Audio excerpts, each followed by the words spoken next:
Donc voici un petit exercice sur les représentations des nombres dérivés. Donc voilà, ça permet de savoir si vous avez compris l'aspect graphique de la dérivation.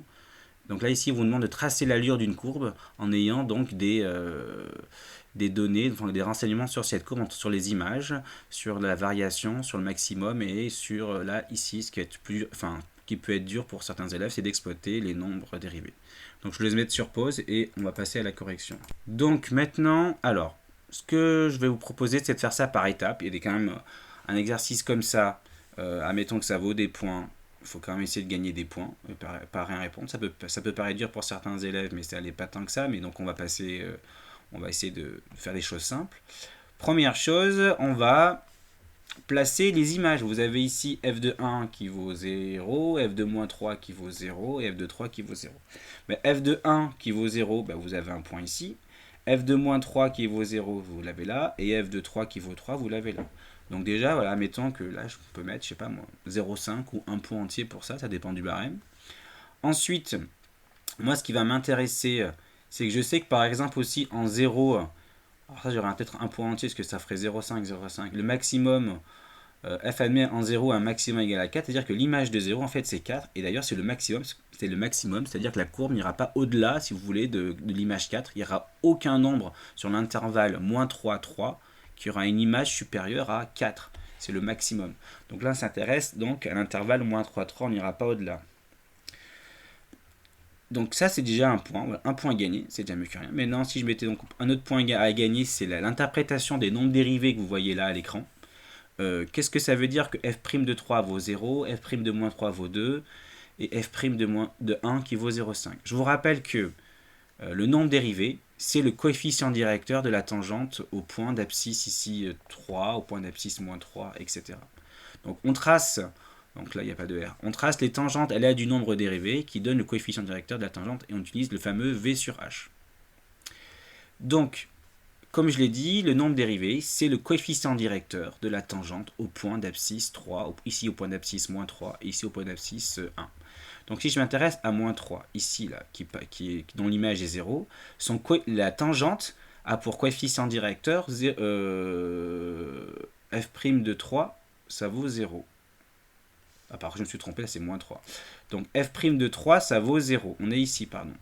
Son coefficient, donc sa dérivée, elle vaut 0. Ça veut dire que la tangente a pour coefficient directeur 0. Ça veut dire qu'elle est complètement horizontale. D'accord.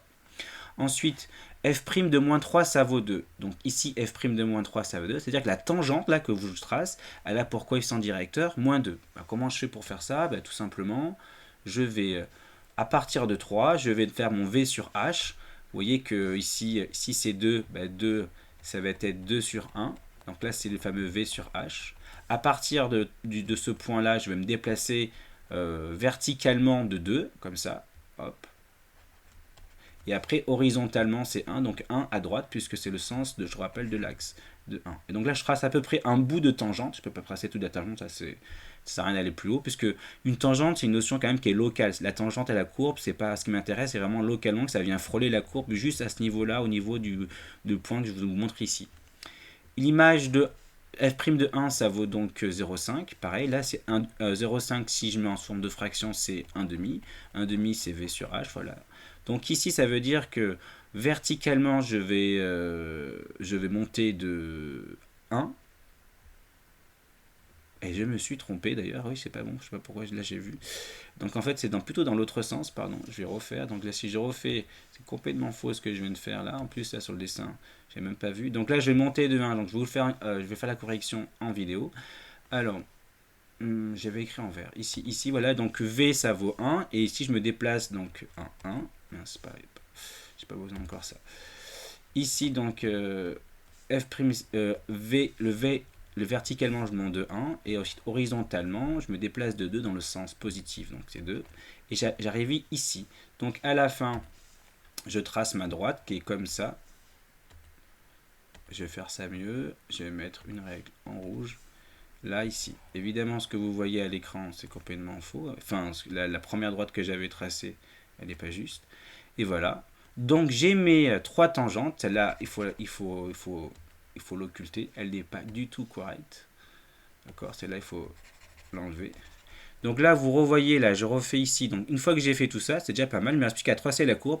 Évidemment, je ne vais pas tracer une courbe rectiligne, hein. Je vais tracer une courbe qui est plutôt courbée. Je vais essayer. D'accord, là, je vous ai donné ça. Ça fait donc comme ceci. Voilà. Alors là, si je devais le faire à main levée avec mon stylo, donc là, faut que ça frôle ici la tangente. Ça va passer ici au maximum. Donc je ne pourrais pas aller au-delà de l'image 4. Donc là, je vais venir frôler comme ça. Hop. Ensuite, il faut que c'est décroissant. Donc là, c'était si on regarde, donc f est croissante sur 1,3. Donc là, ici, il faut que ce soit croissant. Donc là, je vais faire comme ça. Hop, voilà. Faut que ce soit Et là, je vais venir descendre comme ça. Voilà, à peu près. Là, j'essaie de. Hop. Évidemment, voilà, c'est pas très précis. Là, j'ai réussi à faire un truc un peu plus courbé. Donc ça va ressembler à ça, sachant que ma première tangente, là, je me suis trompé. Bon voilà, l'exercice est terminé. Voilà comment on peut gagner des points. 1. En traçant d'abord les images. 2. En traçant ensuite les tangentes. Et après, il ne reste plus qu'à tracer. Admettons que l'exercice vaut 3 points. Vous avez 1 point par étape. Je pense qu'on peut gagner 2 points sur 3. En tout cas, 1,5 point avec des petites erreurs comme la mienne. Ça arrive. Voilà. Exercice terminé.